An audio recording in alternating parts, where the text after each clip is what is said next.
Shalom, shalom, Israel. First and foremost, I want to give all honor, glory, and praise unto Yahawah, Ba'ashem, Yahawashi, Ba'ashem, Rakwakwadah, double honors to the elders and apostles of Great Millstone, and shalom to the mighty YAHAWAH who are diligently waiting to be delivered from this final captivity.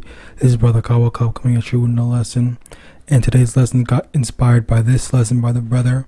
Alright, and his lesson is entitled Know Your Place, and basically, what made me, because I was listening into, the stuff that he was bringing, and, it inspired me to want to, take my own little, detour or another route in terms of going into it. Okay, and it's basically, from the inspiration that I got is basically remembering our place, and this is multifaceted. This is multifaceted because the first aspect is that we as Israelites are YAHAWAH's chosen people. Okay, so let's get that first. In Deuteronomy chapter 7 verse 6, for thou art an holy people unto the Lord thy power. The Lord thy power hath chosen thee to be a special people unto himself above all people that are upon the face of the earth. This is that thing. Okay, and this is a very important aspect because actually, funnily enough, which he brought it up, is like we aren't like everyone else, because one of the big things about people in general is that they judge stuff based off appearance. Okay, the brother was even saying how he had talked to someone, and someone would basically saying stuff like, "Oh, you're a Hebrew Israelite. Oh, you this, that, and third. You hate people just because they're white, this, that, and third." And then he had to explain to the person and say, "No, I don't believe that. Like that's just a racist generalization." Okay, like you don't even know who I. He basically said, this is what he was saying. You don't even know who I am. You didn't ask me anything. You just made that just stupid assumption against me. And then the dude just shut up because he realized that he was wrong. He didn't ask him anything. He didn't, go in and say like, do you believe this, that, and third? Like, what do you believe in this, that, and whatnot? And, he basically, the brother had basically explained to him like, yeah, no, it doesn't matter about your appearance. You can look like a so-called white person. You can look like a so-called black person. You can look like any race. It doesn't matter. But the seed, the only thing that matters is the seed line. Does your bloodline go back to Abraham, Isaac, and Jacob? Not necessarily does it go back to a black man, even though Abraham, Isaac, and Jacob are so-called black men. But at the end of the day, all right, the main thing is that it's not about what someone looked like. It's because the thing is that Hamites are not Israelites. Okay, so-called African people are Hamites, and they are not Israelites. All right, so this is why it's a dangerous thing to say that we are Israelites simply because of our skin color, and we do not believe. I agree with the brother in that, and I would like to say I follow the same doctrine. Okay, so yeah, I would hope I do. All right, so basically, yeah, that's the thing where we don't believe in your skin color is going to save you, which a lot of these foolish Christians basically come to that egregious conclusion, thinking that they think their skin color is going to save them, when that couldn't be farther from the truth. Okay, it's not because of your skin color, even though lots of us, we do look like so-called black men, but there are some so-called white-looking brothers. All right, I've actually seen some brothers, that have been, doing the work. I think I only remember 2 or 3, maybe 4 Edomite-looking brothers that have been doing the work, but I have not kept up with them, so I don't know if they are still on it or not and whatnot, or maybe they fell out the truth. I don't know. Yahawadah, they're still doing the work, but if if they are Israelites. But the main thing, that I'm just basically getting at is, it's not a plain one-to-one, oh, you have to know this, or you have to have this appearance and whatnot. That's just carnal, okay? And again, that's what separates us from the rest of the world, because the rest of the world, they hate people based off their appearance, especially Esau Edom. Esau is the most profane person that says, okay, well, you don't have white skin, so-called white skin or pale skin or red skin, whatever the freak. All right, then we're gonna treat you like trash. We're gonna treat you like garbage. You're gonna be oppressed. All right, and that's the thing where we're not supposed to. I'll say we're not supposed to. Okay, we're not supposed to oppress someone just because they look like it. You're supposed to. We are supposed to try the spirit. Okay, and that's a very big thing. Where even I had the opportunity to speak to someone that I guess might have looked like looks like an Edomite. I don't really know what they look like. Maybe they were they look like so-called Hispanic. Maybe they look like Edomite. I don't really know. It was on YouTube. They were using their self as an avatar or profile picture, and I asked. This is the thing. I asked them, may I ask what your thing is? And I guess being in, because I'm not trying to demonize the brother, or if he is a brother. I don't know if he was a brother or not, but I'm not trying to demonize him or not, because he apparently knows, right? Or he apparently recognizes or knows that he's an Israelite, but basically he kind of, I guess there's that big stigma. All right, there's that big stigma that lots of Israelites just don't care about you unless you have so-called unless you look like a so-called black man. So that's a very big stigma. It's been very problematic in Israel. All right, which I understand, I acknowledge it, and maybe it might become a sensitive topic. It might be a sensitive topic for those that it applies to. But of course, in general, it's lucky I got off topic, but this is still indicative of who the true Israelites are, because if you are an Israelite, then you are not going to let someone's appearance get in the way of you acknowledging that the Lord is dealing with whichever brother. All right, like that's the thing where you have people that don't want to acknowledge someone simply because they look like an Edomite, they look like a devil, they look like whatever. All right, they look like Esau Edom. All right, and you have that view, you have that thing that's so stuck in your mind that you can't just let it go. You can't just because I'm not saying that to say, oh, just be friends with everyone. Oh, you're supposed to be jolly, which even then you are supposed to kind of, even with actual Edomites, you are supposed to just kind of like keep the peace with them. All right, especially in our captivity, because that's a big thing where we have to we're forced to interact with Edomites, okay, because we're in our captivity. All right, let me get this. Baruch chapter 3 verse 8. Behold, we are yet this day in our captivity, where thou hast scattered us for reproach and a curse, and to be subject to payments according to all the iniquities of our fathers, which departed from the Lord our power.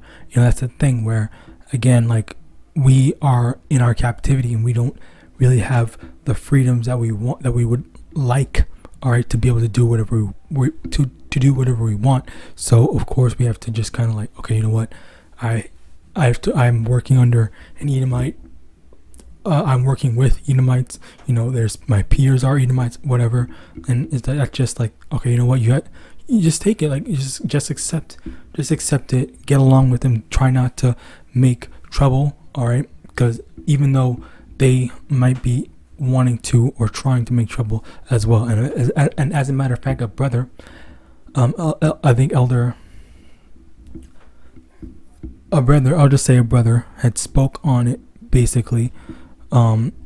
I think not too long ago, a couple months ago, on how he was being all friendly to this Edomite that was at his job, all right, and he didn't give any reason why that guy would need to hate him, but then he was secretly trying to get the brother fired. So there is stuff like this where you try your best to keep the peace, to make the peace, but then the Lord's going to basically protect you. All right, that's the thing. Let me get this. Jeremiah, chapter 15, verse 11. The Lord said, "Verily it shall be well with thy remnant, and verily I will cause the enemy to entreat thee well in the time of evil and in the time of affliction." Okay. And funnily enough, I found this precept from that brother. All right. But anyway, basically he was entreated well by his boss. Okay. The boss kept him and fired the other guy. All right. For whatever reason, I don't know. I don't remember the exact details and the exact story, but I do know the Lord protected the brother. The Lord took care of the brother and whatnot. And, the brother would never, was never making issues, never making problems and stuff like that. That's where a lot of these big things come into play, where we seek mercy from YAHAWAH. All right, we seek mercy, but also we follow after the words and the teachings of YAHAWAH for us to be able to be protected. All right. So continuing on, let's go back into these other precepts. Romans chapter 12, verse 3. For I say, through the grace given unto me, to every man that is among you, not to think of himself more highly than he ought to think, but to think soberly, according as Yahweh hath dealt to every man the measure of faith. Okay, so this is another thing. Slakia. This is another thing where you can't be thinking, okay, well, I'm a child of Yahawadah. I should not be working. I should not be eating some knockoff stuff. I need name brand stuff. I need the fanciest things and all that stuff. Even though yes, we should be having all that, but you have to you really have to recognize and remember where you are right now. All right, we already read it in Baruch chapter 3, where this is our captivity. But also another thing to kind of recognize is how did Yahawashi handle his situation. All right, being in captivity, being in his lower estate. All right, let me see, where is it?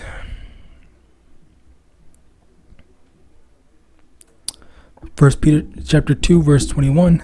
For even hereunto were ye called, because Hamashiach also suffered for us, leaving us an example that ye should follow his steps. Okay, so Yahawashi, hold on. Where is it? I thought I had it. Yes, I do have it. Slakia. So basically, Yahawashi had gave the example of, even though he was deserving of ruling, or he was going to rule this entire earth, if not more, all right,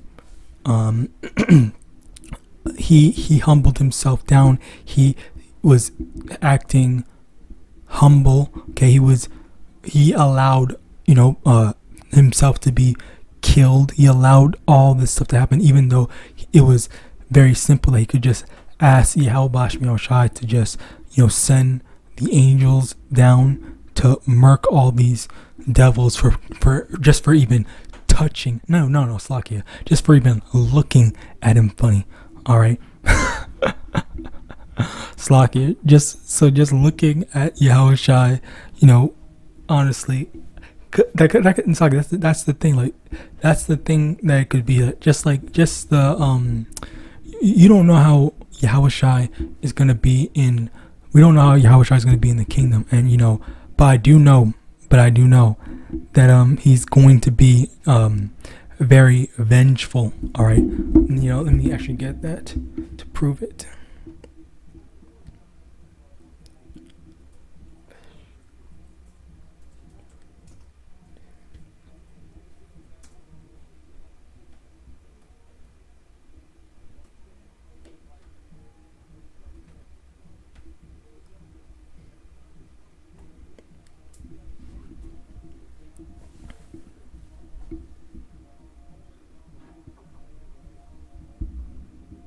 Okay, I guess we can just start at Revelation chapter 19, verse 13. And he was clothed with a vesture dipped in blood, and his name was the word of Yahweh. So, basically, the vesture, let me just get the actual definition before I just make a fool of myself. Vesture, clothes, dress, basically clothing. Okay, clothing. Vesture dipped in blood, basically. So he gets his clothes soaked in blood from all the killing that he's going to do. Yahawadah is going to be doing some killing. All right. Actually, let me also get this.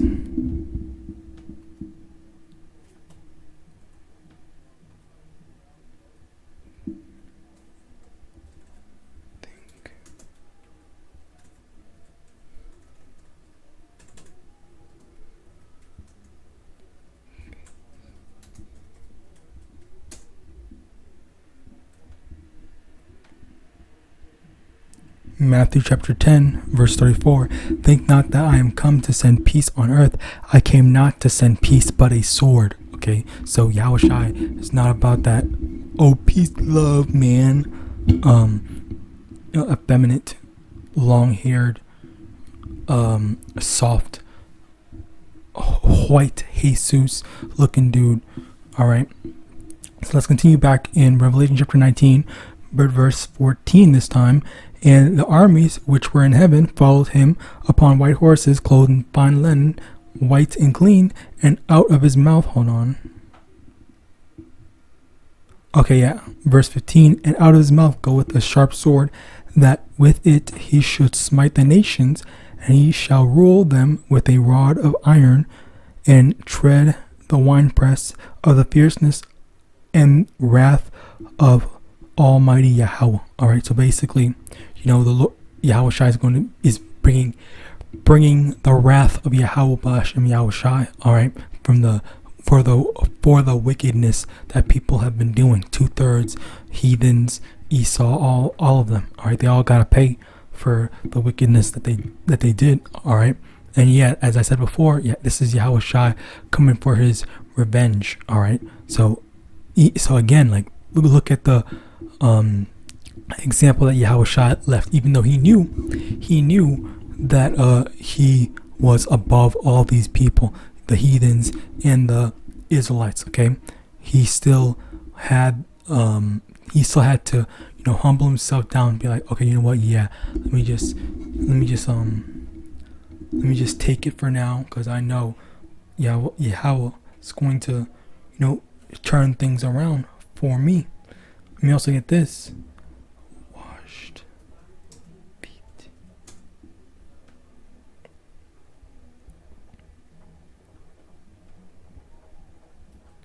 John chapter. Oh, Slockin, this is a good one. Good addition. John chapter 13, verse 11. For he knew who should betray him. Therefore said he, Ye are not all clean. So after he had washed their feet and taken his garments and was set down again, he said unto them, Know ye that I have done what I have done to you? Ye call me Master and Lord, and ye say well, for so I am. If I then, your Lord and Master, have washed your feet, ye also ought to wash one another's feet. Okay. Verse 15, for I have given you an example that ye should do as I have done to you. Okay, so basically, Yahawadah is basically showing the example at him being so high and mighty, being not high and mighty in like a bad way, but the literal sense of him being so high above all of us. Okay, he's showing us the example of, I'm lowering myself down to washing your feet. Like that's not something that you do to. It's not something that you do to someone that you think is below them. Like you don't wash someone's feet if they are, below you and whatnot. So that it should have been the other way around. The disciples should have been washing Yahawashi's feet. All right. So, and on top of that, Slakia, the reason why I read more was because Yahawashi even washed Judas's feet. Okay, Judas, who had betrayed him, and Yahawashi already knew that he was gonna betray him, and then he still said, and he still decided to wash his feet. It was that level of what's the word? Of a humbleness, of being able to lower himself down to accept disrespect, accept betrayal, and all that, just for the sake of showing such a powerful lesson.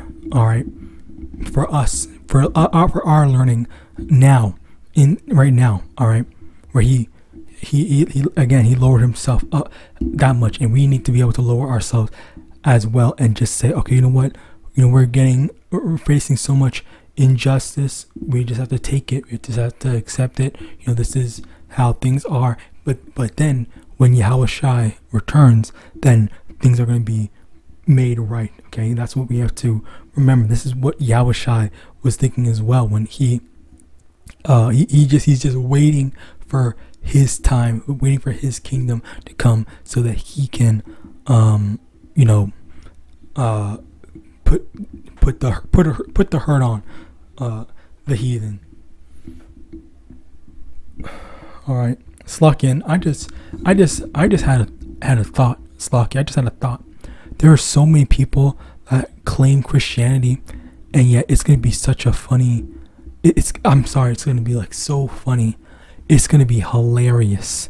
All right. I don't even know if you've ever just thought about it before, but there's so many people that are waiting for Yahawashi to just break open the skies and then come over here.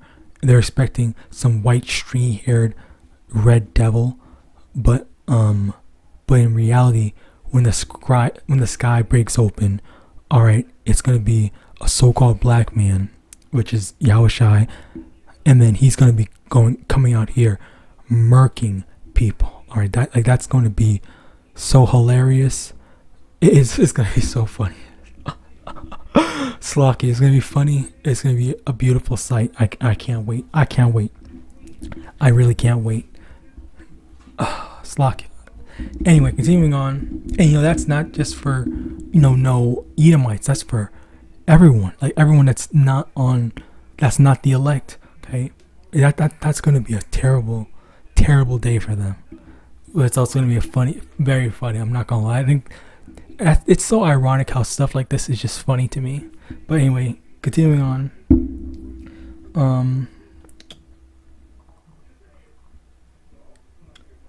John chapter 18 verse 36, Yahawashi answered, "My kingdom is not of this world. If my kingdom were of this world, then would my servants fight, and I should not be delivered to the Jews. But now is my kingdom not from hence." Okay, so this is the thing where Yahawashi said, "This is not my kingdom." Okay, he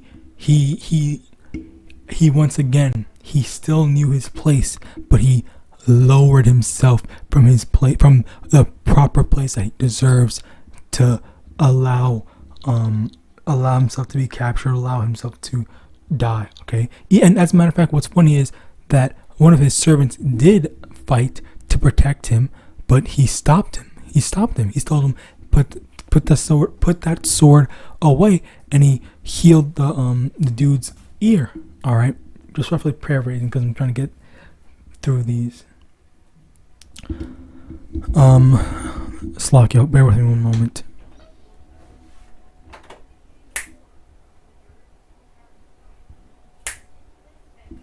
Ecclesiastes chapter 10 verse 7. I have seen servants upon horses and princes walking as servants upon the earth. All right, so this is another thing where there are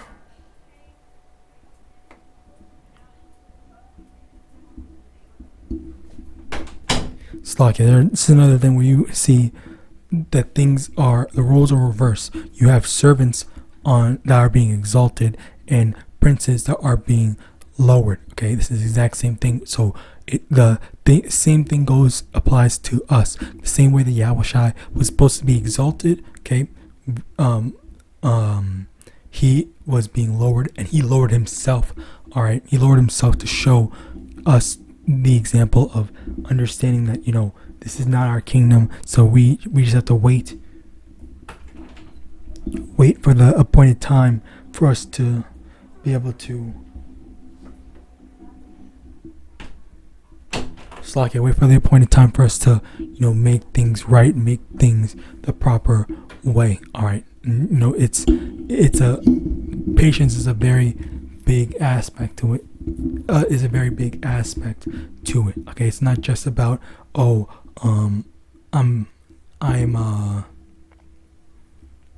what's it called? I'm just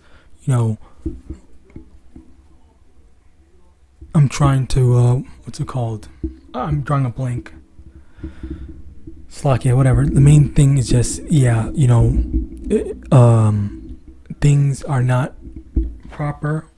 You got the world upside down right now, in every sense of the word, literally, spiritually, carnally.